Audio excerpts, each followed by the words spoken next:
the CEO puts in all his friends, and they get whatever they want, because the friends love sitting on the board. So that's a system that we have, and it's a shame, and it's disgraceful, and sometimes the boards rule, but I would say it's probably less than 10%. And you see these guys making these enormous amounts of money. It's a total and complete joke. At first when I saw that, I thought he was moving his lips. It's a photograph. Anyway, this is the only guy I know, the only guy I know on Face the Nation. He doesn't have to appear there in person. A phone call is fine. That shows his power. And this crowd shows in Dallas, Texas, his popularity. No matter what he says, and no matter to whom he says it, they're looking at upwards of 20,000 people that could crowd into that arena in Dallas to hear from the Donald and to hear what he has to say about CEO pay. Keep in mind, Donald Trump is himself a billionaire. But again, to be fair, that is not all CEO pay. That is based on the value of all of his largely real estate assets. Steve Cortez, though, not buying it. Steve, what do you think of what he's saying? No, Neil, I'm not buying in. Look, at times, populism and demagoguery can be very effective. Right now, it's working for Donald Trump. I don't think it will long term. When he talks about economic policy, the only way that I can tell the difference between Donald Trump and Bernie Sanders is the fact that one of them wears a terrible baseball hat.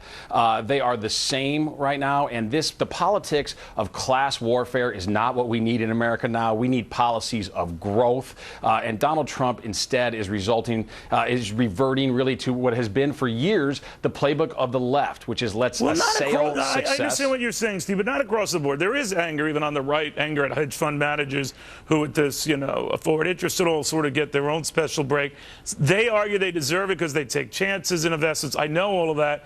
But there is anger, especially at those companies that take advantage of quite legal tax loopholes and the CEOs who are richly compensated to do so, that it's an unfair playing field. And he is even saying that 90% of them are good guys.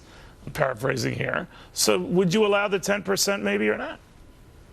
Well, Neil, listen, I think you make a good point, and there is anger, and rightfully so, but I think he's trying to tap into the wrong kind of anger. The reason Americans are angry is because of slow growth, or for most middle-class folks, no growth in terms of wages, and that is a very legitimate anger. There is too much cronyism right now in American business, and particularly but wouldn't in that American be good government. for Republicans? I'm not taking sides here. I have no horse in this race, but in other words, if you could go beyond the established base and then lift or widen that playing field among people who are very skeptical of Republicans in general, conservatives in general, whether you buy the fact that all they want are tax cuts, all they want to do is cozy up to business.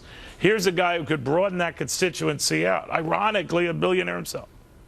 Right. No, and listen, Trump is certainly doing the party, I think, the fact that we're talking about it right now, he is doing the party a favor in that regard. So, and that is key, right? We do need to reach beyond our traditional constituencies. By the way, one of those constituencies is Hispanic, which is the most entrepreneurial group in America. I think he's going to have a very hard time with that group. But the way to reach out to them, the antidote to the kind of cronyism that Trump is talking about isn't what he is prescribing. It's not higher taxes and protectionism. That's what the left gives us as the antidote. The antidote is free market capitalism, and we need a lot more of that. Lower taxes, a lot less regulation from Washington, and we see fewer of the kinds of abuses that Trump is talking about. All right, Steve, I'll put you down as a maybe then on Trump. Thank you. Good seeing you again, my friend. Ernie Bach Jr. is the CEO of Bach Automotive. He likes Donald Trump, held a Trump powwow, has actually been raising money for Trump. Not that Trump needs him to do that. But Ernie, you heard what the last guest said, that he's a fine guy, that is Trump, to talk about or ravage or savage other billionaires, other rich CEOs. What do you say? Well, I think that if you want to vote for Mr. Trump, you have a mindset of having America strong again. And I pay a lot of taxes. I would pay more taxes if it was required of me.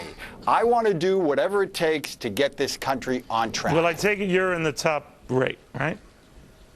Well, I make a few bucks, yeah. Okay, that's what I love about you and Trump. Never answer a specific question, which I deeply admire. But what I do ask is whether Trump turns conventional wisdom on its head. I mean, at face value, and I know it's not based on his own pay, because his own worth is the worth of all of his holdings and assets. It's not like the pay he gets as a CEO that includes a TV show, or once included a TV show and a beauty pageant and all the other stuff. But don't you think you'd hold back a little bit if you're like ridiculously rich, pointing fingers at others who are ridiculously rich? What do you mean hold back? What do you mean? Hold back. Don't say anything. You're one to judge. Well, I mean, there's a lot of people in this country that make a lot of money. And that's not necessarily the problem here. Should they pay more taxes? Probably. Would I pay more taxes if they made me? Of course I would. You would. So you know what rattles some in the party, and obviously this goes beyond the party, as you and I mentioned last time you were here, that if it was fair, right? I mean, Trump's view was it was fair, but how high is high? The worry on the right seems to be that Trump would be very open to penalizing companies that might not do what he thinks is wise, even though for them it makes perfectly good sense for their shareholders and their employees, or that he would just go after certain types of businesses that haven't been friendly to him in the past. What do you say? No, I don't think that's petty. I don't think he's petty. I think he truly wants to help America. And if you talk to anybody that pays taxes, from a mom and pop store to a big corporation, there's something wrong. The tax structure is something wrong. With all the money that you pay, we should be much better off. It comes right down to government spending. They're just spending way too much, more than they're bringing in. Okay, Ernie, thank you very much. Good seeing you again. Ernie Bach. Yeah, it's good to see you. All right, you know, they say if you're a titan within your own party, you're not really going to be toppled. Talk to the Australian Prime Minister. He's out of his job. Yeah, Hillary?